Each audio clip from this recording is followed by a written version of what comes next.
आज आर्यवैश्य महाराष्ट्र महासभेचे अध्यक्ष ज्यांचं सर्वांनाच नाव आणि काम ज्ञात आहे असे नंदूभाऊ गादेवार. काही जण पर्सनली ओळखत नसेल पण नाव प्रत्येकाच्या कानावर आतापर्यंत आलं असेल आणि त्यांची कीर्ती सर्वदूर नंदूभाऊंची आहे.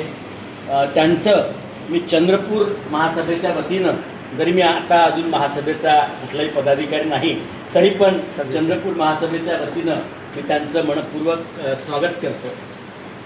मी विनंती करतो आर्यवैश्य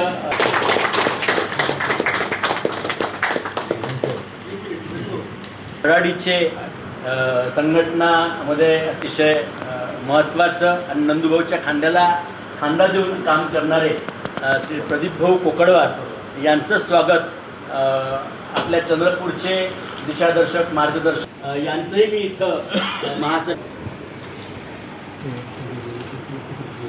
समजा उद्या 10 मध्ये 5 आले मीटिंगला, 7 आले, कोणी दुसऱ्या मीटिंगला, परत प्रत्येकाला अडचण असू शकते ना. बिना अडचणीचं कोणीच नाही, आम्हाला सुद्धा अडचण असू शकते. तर त्या दृष्टिकोनातनं इथं मला वाटतं गोडपिंपरी एक तालुका आहे, राजुरा 14 तालुके, 14 तालुक्यामधून सगळे 2-2 जण तुम्ही घेतले, 14 जण 58 होतात. चंद्रपूर प्रॉपर जास्त असल्यामुळे इथून 10-15 जण घेऊ शकतात. 31 लोकांची करा, 51 लोकांची करा, तुम्हाला काही त्याच्यामध्ये बंधन नाही. 51चं बंधन आहे, 51 पर्यंत तुम्ही करू शकता, टोटल 51. आणि प्रत्येक जिल्ह्याला तालुक्याला तुम्ही उपाध्यक्ष देऊ शकता, प्रत्येक तालुक्याला एक उपाध्यक्ष पद द्या, जेणेकरून तो समाज आपल्याशी जुळला जाईल. आज मला सांगा, बल्लार सेलम कन्याका परमेश्वर मंदिराचं काम झालं, राजुऱ्याला चालू आहे, पुन्हा त्याच्यानंतर इथं परवा तिथे आम्ही 1 लाख रुपये दिले, आम्ही सगळ्या ठिकाणी दिले 1 लाख.